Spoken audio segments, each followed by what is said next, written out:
I'd gotten out of the habit of Googling myself because that's just a bad idea to ever do that. And I was trying to come up with my friends and I had an idea for Funny or Die, and we wanted to like do something on celebrity pregnancy rumors. So we just Googled pregnancy rumors, and then the story came up. And what was the story? The story, the title of it was "Why Does Everybody Hate Anne Hathaway?" So I think, and you know, okay, I know. It's really okay. No. It has a happy ending. I know. Life continues. Yes, but I know what that feels like. And I think when people write things like that or say things like that, it is cyberbullying. And so how did you deal with all that? Well, I listened at first, and that I couldn't help it.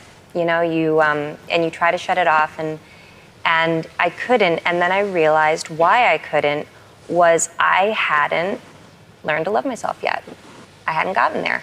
And if you don't love yourself, when someone else says horrible things to you, a part of you is always going to believe them. Yep. And so then it was like, okay, I don't want to believe these people. I don't want to agree with them on any level. I want to figure out who I am. I want to learn who I am, and I don't want to feel like I'm fragile every time I leave the house because I'm so dependent on what other people think about me. So I just took a step back, and as Matthew McConaughey, my co-star and Interstar, would say, I just kept living. And it's been a really cool journey. And I feel like I've arrived in a place where, maybe not every minute of every day, but way more than I used to. I have a tremendous amount of love and compassion for everyone else. And best of all, I have it for myself, which I never enjoyed before. I've used playback in films before, and my mind has a tendency to wander. I think it would have required a different amount of concentration. I also think that it would have become frustrating to be locked into a performance. One of the things that was great about the live singing was that it allowed for multi-camera shooting, which is my personal favorite way to work, where you don't have to worry later on in the day, okay, what did I do this morning? Go back in time. If you find a new truth in the scene, you can follow it because the take is being shot in its entirety from all angles, so there's choices in the editing room later on. I find that lets me relax and let go. And the last time that I shot that way was Rachel getting married, so it was a nice return to that format for me.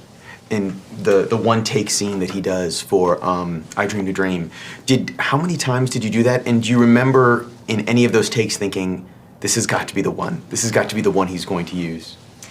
You know, I was trying not to think when I was doing it, but the one that is in the film, when I got to the end of it, I just thought, I don't think I can do better than that. I'd like to try, but if it's that one, I can live with that. I can go home and keep my head held high.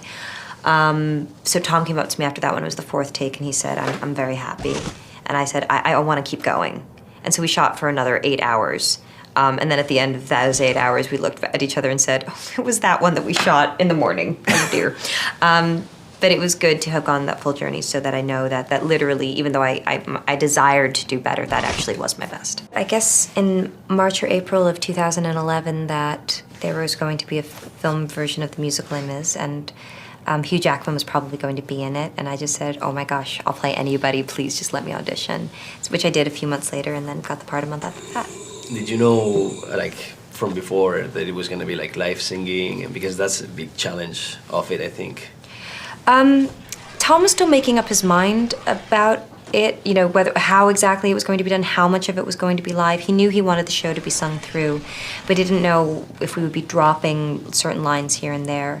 But I thought it was a great idea. I thought it was such a cool challenge to try to do that when I don't think there have been a couple movies that were sung through the entire time, but not one made recently. So I don't know, it seemed like it would be pretty cool if we were able to pull it off. A lot of people wanted to know if I'm like my character. Oh, okay. Annoy. I mean, I like my character, so I hope that I am. I mean, I think she's feisty and sweet and big-hearted and tough. And maybe like me. Like when the movie started, she kind of is a little angry and has a little bit of a chip on her shoulder against the world. And I think when I started Rio 1, I was in that place, and now she's married and quite happy, and I'm in that place too. So maybe there's a little parallel there. I can't imagine Anne Hathaway having a chip on her shoulder. You always seem very sweet. Oh, thank you. I mean, I try to be polite to everybody, but now that feeling actually runs quite deep as before. I think I might have been just faking it. Really? Not faking it, but not wanting to be disrespectful to people that came in. But yeah, I think we all have anger inside of us, and anyway. Let me lay down on the couch and we'll have a therapy session. It'll be fine. Yeah, that's kind of gorgeous to hear, because the A-list actresses, you do sort of have that veneer of just glossy wonderfulness. It's quite nice to hear you get angry. Yeah, of course. And then part of the joy of life is learning how to admit that, say that out loud, and then learn to not be angry with it. And just kind of So anyway, so I feel like my character, I'm letting happiness in a lot more, and I'm kind of living my life from that place. So I just did a play. It was a one-woman show. And I just had a lot of stuff just kind of hitting me in my personal life. And I didn't think I could go on. It's just something really hard had happened that day. And I never, you know me, I could never imagine missing a performance, but I really didn't think I could go on that day.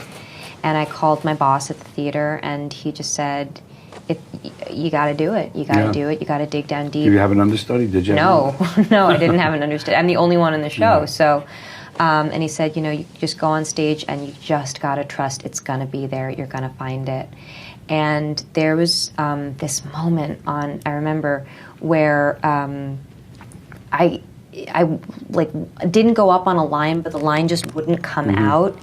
And I had to handle it in the moment. And I needed a break from the audience. And I just kind of curled up into a ball on stage and took a breath and stood up, and I thought that maybe I just ruined the show, but they were totally with it, and it occurred to me they didn't know that this was an unusual show, and it was a way more raw performance than I had been giving, but it worked, and I got a huge audience reaction that night. So I guess the thing that I learned is it's not really about you. It's not really about what you think, and you're never going to have the perfect set of circumstances to be able to do it. You just got to accept it for what it is, go with it.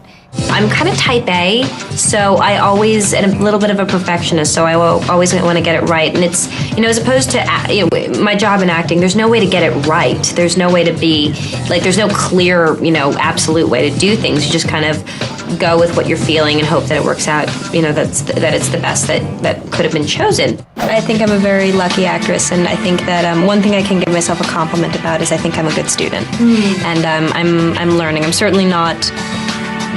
I've done good things, but I don't think I could describe myself yet as a good actress. I just think that I'm someone who is always open to learning, and I think that's something I'm very proud of in myself. Trust, it's, if I could go back and talk to myself, I had really great people in my life, and I'm not someone that trusts easily, and I could have learned a lot if I'd opened myself up to trusting people more readily, which is a very scary thing to do, but now, God, here I am over a dozen years later, and I do trust those people, and my life has opened up beautifully. This is a question that really I shouldn't ask, but what's something, they wrote this, you wrote, what's something you learned from working with me? You could have learned nothing. Well, I didn't learn nothing, that's for sure. I don't want to embarrass you, but I had my, antenna up the entire time we were working together. I'm not sure if you're aware of this, you're a legend. And so it would be foolish not to observe you, just to learn how, the best does it. And the thing that just blew me away, and what I learned was, you're so relaxed on set, and you're so humble about everything. It's not about any of the nonsense, any of the... Not the drama. Not the drama. It's not about the drama at all. You brought zero drama to the set any day. And it was just a great delight to discover that someone who is as well known and well respected and legendary as you could have no ego. Great pride in your work, and great level of attention and care with your character and for the work that we were doing, but no ego. And I thought that would be refreshing in anyone, but the fact that it was you made it kind of priceless. You look so uncomfortable right now. Yeah, right. Sorry, I really enjoyed answering that. My favorite lesson I ever had was from my teacher, Seth Barish, at the Barrow Group. Yeah. And he had a quarter in his hands, and he had each one of us come up and try to get the quarter from him. And we all completely failed. And then he said, okay, and then he gave the quarter to one person in the class and said, now keep the quarter away from me. And the person goes, okay. And he attacked their hand. I mean, tackled them and got the quarter out of their hand in 2 seconds. And he goes, you have to find, that is what a scene is about. You have to figure out what the quarter is, and you have to give that much energy going for it. After a decade in Hollywood, Anne Hathaway has transformed from fairy tale princess to force in the industry. And she's left a lasting impression along the way. With such ineffable goodness. Oh, such a dream. She's so much fun. She was my rock on set. We were like sparring buddies. She's great, and she's really funny and nice and sweet, and she's a great improviser. Anne Hathaway is somebody who will continue to push herself. She's striving to take on meatier roles. I think she'll win an Oscar at some point. And it's amazing to think, you know, it doesn't feel like it's been a decade, but it has been. You know, some people don't even get 10 years in this industry, and the idea that, like, it's kind of coming together, and I still get to make amazing movies with inspiring people, and people are still kind of curious about what I can do. I'm the luckiest girl in the world. It's incredible. Everyone knows what I went through, you know, on this press tour, and it still is the most embarrassing thing that's ever happened to me is my experience with Daniel Craig. So, I'm at this party, and it's like a really big party, and it's my agency has thrown it, and I've only... We get it, you're famous, okay? No. I have to explain this because it's the first time I've ever gone to one of these because there's this party that CAA throws before the Golden Globes. And I always thought it was a cocktail party, but it turns out if you get to a certain level, it's a dinner party too. And I was invited to the dinner portion for the first time ever. So I'm sitting there and I'm just like, you know, hobnobbing with all these amazing actors. And then, like, as the party's transitioning into the cocktail portion, Daniel Craig walks in. And there's not too many people there. I'm like, oh my God, there's Daniel Craig. This is amazing. He's just so beautiful. And all of a sudden he looks up and looks right at me. And I'm like, and then he goes, hey, you. You.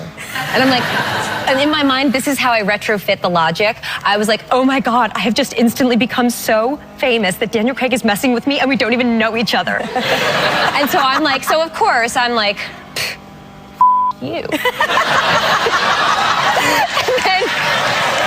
and then he goes, you. And I was like, you.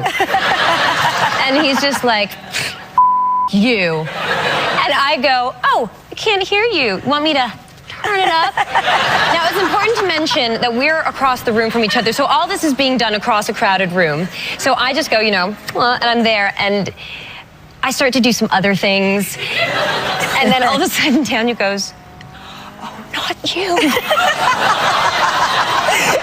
points behind me, and I turn around, and the great British director Stephen Daldry is there, and he's like, nah, like doing inappropriate things, and I realize I'm just an idiot, and I just want a hole to